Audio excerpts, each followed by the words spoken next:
You know, not many people know this, but I did art in high school. Here's a few of my artworks. One is Sydney. Nice cubism one. And my favourite, a big painting of Adam and Eve to make my strong case about creationism. Anyway, what are we here for? Oh yeah, you're watching The Noble Truth.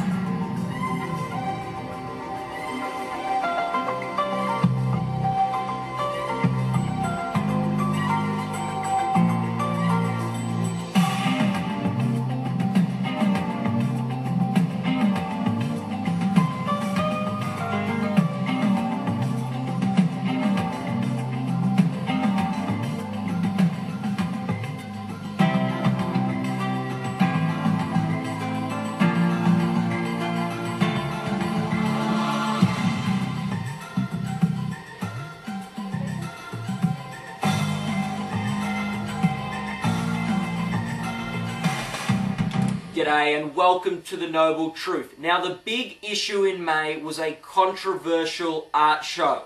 Now, there are very passionate arguments on both sides of the fence here, and children are involved, so I'm going to have to be as sensitive and objective as possible. So now let's have a look at Artmageddon, the art show that destroyed a culture. Now, I'll just start off by saying I'm not going to mention the name of the artist in this report. He's getting no free publicity out of this. And I also better start off by saying, look, art has featured nudes in artworks for hundreds of years, and I've come to embrace that. Here we've got a nice Uffizi, the birth of Venus, and it's very appealing. Control yourself, Noble, control yourself! Just find out how to control myself around an Uffizi. Anyway, I've come to embrace that. But this art show involved nudes of girls as young as 14.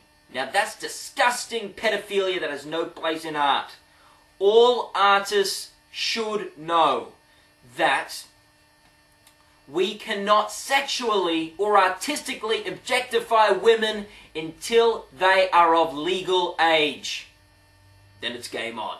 What's next? An artwork of a Muslim school in Camden. The art community has lost its way, and because of it, the artistic culture of Australia has been destroyed.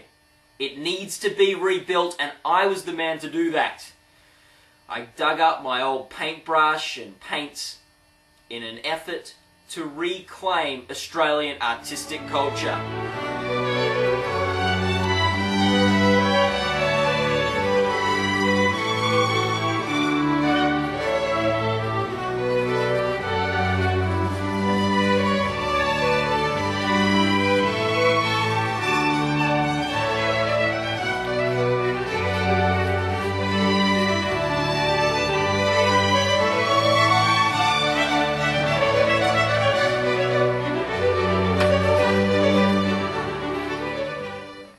I bet you all can't wait to see the final product. It sums up exactly what I believe it means to be an Australian. Here it is. Very nice. Have a look at a close-up now. I'm going to put that right up here. And so it can be seen. Anyway, now let's have a look at the race to replace. Race to replace! With the Obama-Clinton race continuing into May, let's have a look at how they did. Clinton won Indiana, West Virginia, and Kentucky. Obama won North Carolina and Oregon. And now a quick look at the all-important delegate count. Clinton on 1,775 delegates and Obama on 1,961. Now May was a big month for the Democrats, with them having to decide what they were going to do with the delegates won in Florida and Michigan. Originally, all the delegates from those states had been stripped because the states broke party rules. Now, there are two passionate arguments on each side of the fence again here. One was, the Clinton campaign put out this statement: "We believe Iowa, New Hampshire, Nevada, and South Carolina play a unique and special role in the nomination process We believe the DNC rules and its calendar provide the necessary structure to respect and honor that role. Thus, we will be signing the pledge to adhere to the DNC-approved nominating calendar. And the counter-argument was... Votes are going to count because, they understood clearly that there's a lot at stake in this election, and they were not going to be discouraged from making their views known.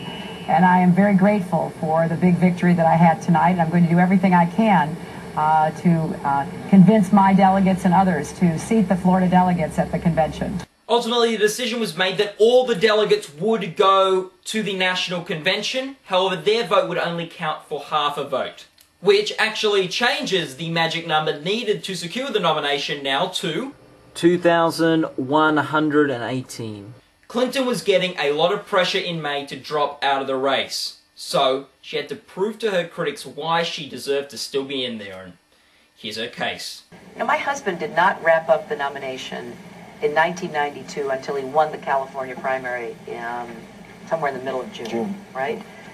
We all remember Bobby Kennedy was assassinated in June. Now, just out of housekeeping, let's just have a look at the Republican states. McCain won Indiana, North Carolina, West Virginia, Kentucky, Oregon, and Idaho. And now the delegate counts. You got McCain on 1,517 and Paul on 35. Thanks, Matt. Now let's have a look at my noble tip. Follow me, follow me. In May, I was very pleased to hear that Channel 7 was bringing the new season of Boston Legal. It's a very funny show that deals with important issues and, more importantly, has a sympathetic Republican character, Denny Crane. You can catch that Monday nights, 9:30 on Channel 7. Oh, well, that's May. See you next month on The Noble Truth.